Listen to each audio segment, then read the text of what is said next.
Rewind or Die is a first-person horror game that follows Tony, a video store clerk caught up in a slasher's nightmarish trap. The game is available on Steam.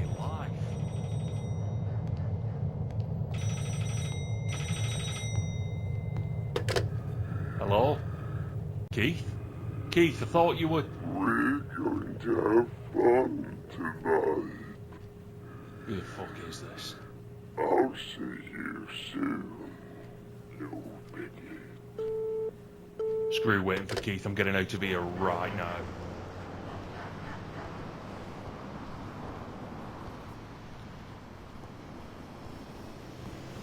Atmosphere. There's a horror comedy atmosphere to the game with many jokes and comedically dressed characters. Things are sleazy for the sake of being sleazy, and the setup to the events that follow are as lowbrow as possible. It's so much of a 90s slasher that it hurts. A lot of events are eye-rolling, but they're still cheesy fun. The start is pretty slow, being mostly jokes about retail, but there's a lot of foreshadowing that's impossible to ignore, with characters all talking about abductions and disappearances, and soon things go south for Tony. Arriving at Slaw's butcher den, the atmosphere really starts to creep in, with the PlayStation graphics making the straw and rust all blend in together with the stained wood and blood. And initially the area is pretty intimidating, but despite the way the place looks, as time goes on, it becomes apparent that you've got infinite time to explore and there's no real danger. The atmosphere slowly slips away because the antagonist Slaw doesn't show his face for what feels like ages, and you're free to walk around and solve puzzles in the meantime, until he's scripted to show up again. The later game puts you in a large maze-like area with Slaw, and there's a hell of a lot more tension here, especially because Slaw seems to be able to teleport near you, which really ramps things up.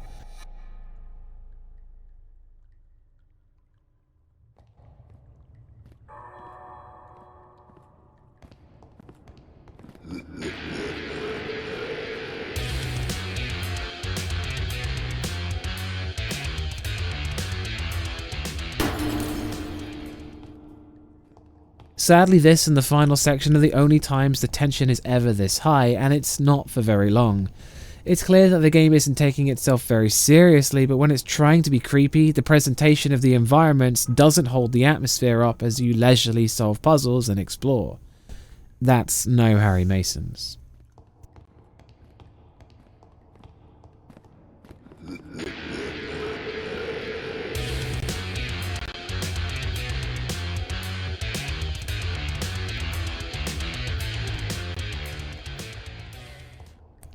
Scares.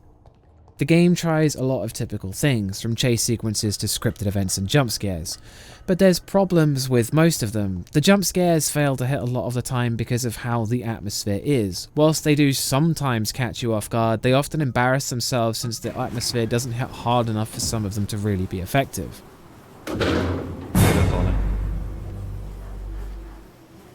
Oh my good God! Jesus Christ, Cap, don't do that. The scripted events suffer the same fate, with the game adding a jump scare to the end of a cutscene that also usually fails to hit because the tension just isn't that high for it to work. The chase sequences are exciting, but the music that plays alongside them feels more along the lines of horror comedy, which sort of removes the fear from the moment. It does do a section where Tony is locked in a freezer that's really nerve-wracking, but it's a small part of the game overall. Rewind or Die is trying, and some things do work, but a lot of things just don't seem to get through at all. That's still no Harry Mason's. Sound design. The game's music is mostly either creepy little melodies or rock pieces, and whilst the creepy melodies end up feeling slightly unnerving, they aren't really used very much. The rock music works for making the chase sequences exciting, but it doesn't really make them frightening.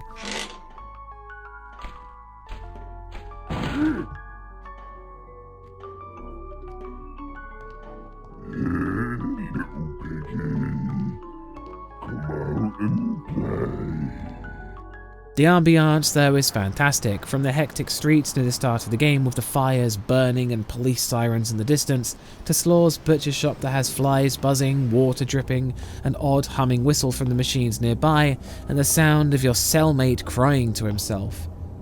There's a lot of great environmental sound effects that help the areas in the game be more believable. The voice acting isn't great, probably on purpose. Tony himself doesn't react very strongly to anything much, and several other characters are sort of the same. Slaw's voice acting is probably the best in the game, with his disturbing voice really reflecting the mask that he wears. The reverb and sound space is surprisingly good and worked in every environment to improve the feel of it. Despite the voice acting not being great, the rest of the key points are pretty good overall. That's one Harry Mason.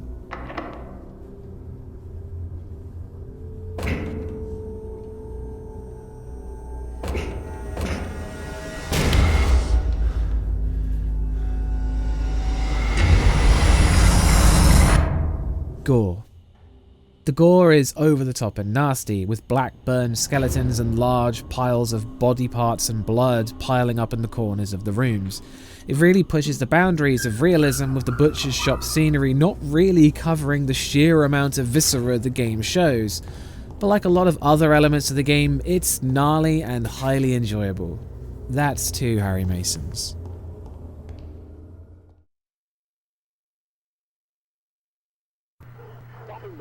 Sure, I'll tell him. No worries. Bye. That was Keith. Wants you to cover the evening shift. Michelle hasn't turned up for work. Oh, for fuck's sake. Isn't Dave in? It's really busy apparently. I hate you so much. You know that, right? Better get a jog on, mate. You know what he's like. Yeah, well, next time, tell him to shove it, yeah? Story. Tony, a video store clerk, is called into work late night after a co-worker fails to turn in, and after some foreboding events, he's targeted by the murderous killer Slaw. The game's story is not the highlight and didn't need to be anything special, but there's a fun relationship between Tony and the other characters that add to the lowbrow vibe the game gives off. It's also satisfying that it has options that allow you to save other characters in the game, including the dog. There's some notes, but they're not hugely important, and neither is the backstory, to the point where I never found myself interested in who or what Slaw was at all, and that allowed the game to be more enjoyable. It doesn't really matter. The game has a post-credit sequence that was also pretty silly but insightful too, which was nice. Making the final score 3 out of 5 Harry Masons. Rewind or Die doesn't take itself seriously, but it seems that the lack of sincerity has hurt some of the more important aspects of the game. It's still highly enjoyable and a really fun game, but its atmosphere and scares just don't leave much of an impact. Again, I'd like to remind you, the whole thing is down to my opinion in horror games, and if you don't share this opinion, then that's cool, I get it. I'd like to point out that whilst I escaped the butcher shop, I didn't leave the dog behind, and I advise you don't either. There will be more horror reviews in the pipeline, and thanks for watching. Always go check out Bumps in the middle of the night. Peace.